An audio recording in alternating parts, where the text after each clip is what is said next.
प्रगतिशील लेखक संघ को बने 83 साल बीत गए। तब और अब के दौर में बहुत फर्क आ गया। लेखक और रचनाकार कई खेमों में बंट गए। जनवादी लेखक संघ बना, प्रगतिशील लेखक संघ टूट करके कई हिस्सों में बंट गया। उसके बाद जन संस्कृति मंच बना और दलित लेखक संघ भी बन गया। कई बार यह चर्चा हुई कि लेखक और रचनाकार आखिर खेमों में क्यों बंट जाते हैं, लेकिन आज के दौर में इन्हीं लेखकों और रचनाकारों को एक मंच बनाने की जरूरत पड़ रही है। आखिर क्या वजह है कि सारे के सारे लेखक संगठन फिर से एक होने की कोशिश में लगे हैं? हमारी कसौटी पर वही साहित्य खरा उतरेगा जिसमें उच्च चिंतन हो, स्वाधीनता का भाव हो, सौंदर्य का सार हो, सृजन की आत्मा हो, जीवन की सच्चाइयों का प्रकाश हो, जो हमें गति और संघर्ष की बेचैनी पैदा करे। सुलाए नहीं, क्योंकि अब और ज्यादा सोना मृत्यु का लक्षण है। ये बात 1936 की है। लखनऊ में प्रगतिशील लेखक संघ के गठन के लिए हुए पहले सम्मेलन में प्रेमचंद ने जब ये कहा तो उन्हें इस बात का एहसास था कि आने वाले वक्त में भारतीय साहित्य की दुनिया क्या शक्ल लेने वाली है।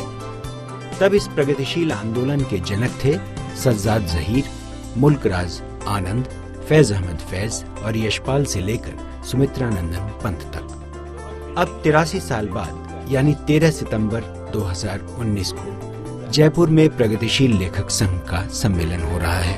प्रगतिशील लेखकों का मानना हमेशा ये रहा है कि साहित्य का उद्देश्य ये है कि दुनिया सुंदर कैसे बने, और उसके लिए एक सामाजिक जो स्थितियां हैं, समाज की जो तकलीफ है, दुख दर्द है, जो असमानता है, जो पीड़ाएं हैं, वो सब साहित्य के माध्यम सामने आनी चाहिए, और यही विचारधारा शुरू से रही है। बेशक इन 8 दशकों में लेखन और रचनाकर्म के क्षेत्र में बहुत कुछ बदला। लेखकों पर खेमेबाजी के आरोप लगे। वामपंथी आंदोलन में विचारधाराओं की जंग ने कम्युनिस्ट पार्टियों के टुकड़े कर दिए। प्रगतिशील लेखक संघ से टूटकर जनवादी लेखक संघ बना, फिर जन संस्कृति मंच और बाद में दलित लेखक संघ। और अगर पिछले 5 सालों की बात करें तो मानो पूरा परिदृश्य ही बदल गया। प्रगतिशील लेखक संघ ने राष्ट्रवाद के विरुद्ध भारतीय संस्कृति की रक्षा के लिए आह्वान किया है कि सभी मिलकर चलें, और ये जयपुर से हो रहा है, जहां देश के अंदर आज एक आवाज जयपुर से जाए कि हम सभी भारतवासी एक साथ चलने के लिए तैयार हैं, अलग नहीं होंगे, अलगाव का शिकार नहीं होंगे, और सद्भाव, सहिष्णुता और संस्कृति की हिफाजत करेंगे। दक्षिण पंथ के जबरदस्त उभार और सत्ता पर चौतरफा कब्जे के बाद लेखक संघों से लेकर निजी तौर पर भी तमाम रचनाकारों में जबरदस्त बेचैनी का आलम देखने को मिला। मुझे नहीं लगता कि अब खेमों की जरूरत रह जाएगी या उनका अस्तित्व बना रह जाएगा जिस तरह अभी हम देख रहे हैं, लेकिन एक ब्रॉड डेमोक्रेटिक एकता की जरूरत पड़ेगी। हम सब लोग मिल करके इन सारी शक्तियों के जो मनुष्य विरोधी शक्तियां हैं, इनके खिलाफ कहीं ना कहीं प्रोटेस्ट जरूर करेंगे। देखिए, साहित्य में सबसे बड़ा जो वैज्ञानिक सोच है वो मार्क्सवाद से आया, प्रगतिशीलता से आया, प्रेमचंद के समय से आया, और उसके यही कारण था कि हमने प्रगतिशील लेखक संघ की स्थापना की। अब स्थितियां फिर से बदली और सभी लेखक संगठन ये महसूस करने लगे कि उन्हें आपसी विरोध भूलकर एक होना ही पड़ेगा।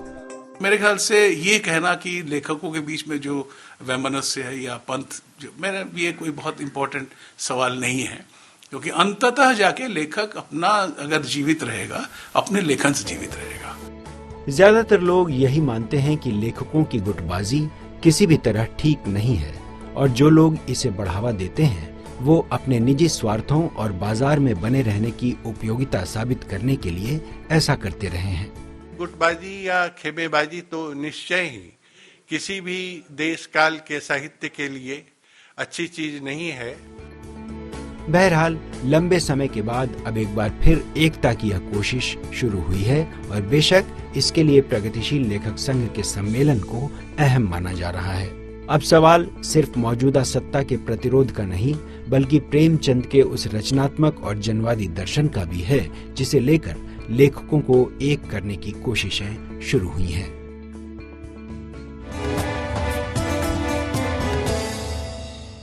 जाने माने लेखक, कवि और पत्रकार रहे विष्णु नागर लंबे समय से लेखन के क्षेत्र में सक्रिय रहे हैं। उनकी कई किताबें आई हैं। समाज और संस्कृति पर, देश की राजनीतिक व्यवस्था पर उन्होंने बहुत कुछ लिखा है। हमारे खास सेगमेंट बात मुलाकात में मिलते हैं विष्णु नागर जी से। हमारे साथ मौजूद हैं जाने माने लेखक, कवि और पत्रकार विष्णु नागर जी। लंबे समय से लेखन के क्षेत्र में सक्रिय रहे विष्णु नागर की ढेर सारी किताबें हैं। ईश्वर की कहानियां इनकी सबसे चर्चित किताबों में से रही है। विष्णु जी लंबे समय से देश की राजनीति पर, देश की साहित्य और संस्कृति पर पैनी नज़र रखते आए हैं। बात करते हैं विष्णु जी से। विष्णु जी, आपका बहुत बहुत स्वागत है।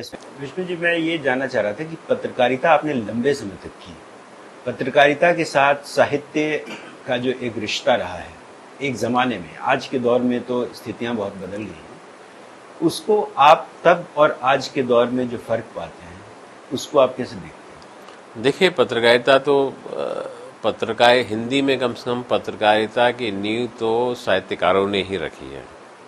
इस बात को लोग भूल जाते हैं और काफ़ी बाद तक भी आए तो आप देखें कि हिंदी की सबसे गंभीर साप्ताहिक अज्ञेय और रघुवीर साय ने दिनमान के रूप में निकाला था, और सबसे लोकप्रिय साप्ताहिक पत्रिका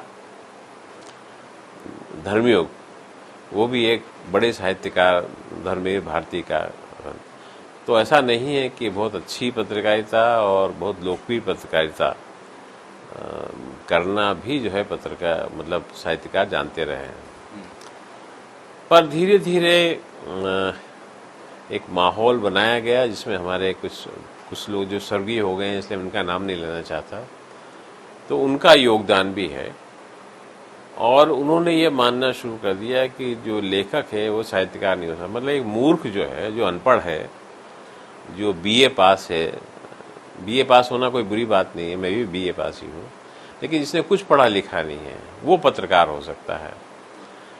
तो आज जो है बहुत लेखक को बहुत अच्छा जो है वो पत्रकारिता के क्षेत्र में माना नहीं जाता है। पत्रकारिता के इस मौजूदा स्वरूप और साहित्य का जो हाल है फिलहाल आज की तारीख में, जो लेखक हैं उसमें सत्ता से वो कितने प्रभावित रहते हैं और क्यों उनमें ये जो प्रवृत्ति आई, इसके पीछे की क्या वजह देखते हैं? सत्ता से मुझे नहीं लगता है कि जो पत्रकारिता के क्षेत्र में साहित्यकार हैं वो तो बहुत सत्ता से बहुत आतंकित रहते हैं, ऐसा सामान्य तौर पर मुझे नहीं लगता है। तो सत्ता का एक आतंक तो पूरे मीडिया पर है, वरना आपको जो है वो अलग थलग किया जा सकता है, आपको किनारे बिठाया जा सकता है, यहाँ तक कि आपकी नौकरी भी छीनी जा सकती है। तो वो स्थिति तो आज की तारीख में है। पिछले 5-6 सालों का जो एक दौर है जिसको लेके काफ़ी चर्चा भी होती रही है और कई लेखकों के खेमे बन गए, अवार्ड वापसी गैंग जैसे शब्द इस्तेमाल किए गए, आप इसको किस तरह से देखते हैं? जहाँ तक अवार्ड वापसी गैंग शब्द का इस्तेमाल किया है वो आप जानते हैं कि भारतीय जनता पार्टी और हमारे मौजूदा प्रधानमंत्री और उनके साथ जुड़े हुए लोगों ने उसका गैंग शब्द का इस्तेमाल किया। जितना मैं जानता हूँ वो ये था कि ये एक स्वतः स्फूर्त बात थी। इसकी पहल जो है उदय प्रकाश ने की और बाद में सब लोगों को लगा कि ये इतना घुटन का माहौल है कि तो बाकी लेखक भी और तमाम भारतीय भाषाओं के, यानी इसमें से कई लेखक हैं जो एक दूसरे को जानते भी नहीं। तो वो कोई गैंग नहीं थी, कोई गिरोह नहीं था, वो लेखकों की एक स्वतः स्फूर्त प्रेरणा थी। पहला विरोध करने का जो श्रेय है, अगर श्रेय इसको माने, तो वो लेखकों ने लिया था। सच्चाई ये है कि वो कोई गिरोह नहीं है, गिरोह की तरह काम नहीं किया गया। ये स्थिति अभी आने वाले कुछ सालों में जो परिदृश्य है पूरा साहित्य का और लेखकों का, वो किस तरफ जाता हुआ नजर आ रहा है? मतलब मोटे तौर पर तो उनकी धर्मनिरपेक्ष लोकतांत्रिक मूल्यों में आस्था बनी हुई है, उसमें कोई मुझे संदेह नहीं है। तो इसलिए हमारे भाषा में हमारी हिंदी में एक परंपरा है जो मुझे नहीं लगता कि बहुत जल्दी सत्ता के ऐसे दबाव में आ। ये जाहिर है कि कुछ लोग कम मुखर होंगे, वो तो व्यक्ति व्यक्ति पर निर्भर करता है, आपकी परिस्थिति पर निर्भर करता है। चलते चलते हम आपसे एक सवाल ये जानना चाहेंगे, थोड़े हल्के मोड में आ जाएं। आपके लेखन पे आते हैं जी। ईश्वर की कहानियां जो आपकी सबसे ज़्यादा चर्चित रही हैं, और तमाम आपकी रचनाएं आपने बहुत अच्छी लिखी, सब कुछ हुआ, लेकिन बावजूद लोग चर्चा ईश्वर की कहानियों में करते हैं। आज के दौर में अगर ईश्वर नीचे घूमते हुए मिल जाए तो आप उसको कैसे देखेंगे? अब ये तो अगर मैं उस तरह लिखूं तो ही बता सकता हूँ कि कैसे देखेंगे, लेकिन उनको जो हमारा समाज है वो पहले से ज़्यादा विकृत और ख़राब दिखेगा, पहले से ज़्यादा विचलित करेगा, परेशान करेगा, पहले से ज़्यादा ईश्वर को अपने होने पर संदेह होगा। हमारे दर्शकों को आप चलते चलते अपनी आज के संदर्भ में कोई 2-4 लाइन की कविता जो कि आज के मौजूदा संदर्भ में कहीं फिट बैठती हो। ये कविता है तोप। माना कि आप बहुत बड़ी तोप हैं, बल्कि इस देश की सबसे बड़ी तोप है, लेकिन किसी ने बनाया है तभी तो आप तोप हैं। किसी ने बारूद भरी तभी तो आप तोप हैं। किसी को चलाना आता है तभी तो आप तोप हैं। और तोप हैं तो भूल गए क्या कि मशीन गनों और बमों के जमाने में तोप है। आपने बहुत अच्छी अच्छी बातें बताई विष्णु जी, हमारे साथ आपने अपने विचार बांटे, हमें आपसे मिलकर बहुत अच्छा लगा। हमारे दर्शकों को भी निश्चित रूप से आपकी बातों से बहुत कुछ आगे सीखने समझने को मिलेगा और एक दृष्टि विकसित होगी, उम्मीद करता हूँ। बहुत बहुत शुक्रिया। आपका भी बहुत बहुत धन्यवाद कि आपने मुझे अपनी बात कहने का मौका दिया। बहुत धन्यवाद।